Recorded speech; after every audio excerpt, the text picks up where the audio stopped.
Oh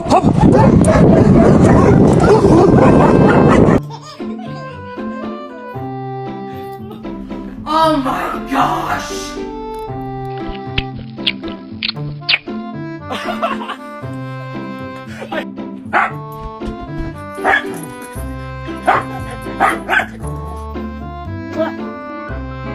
A do da do da do.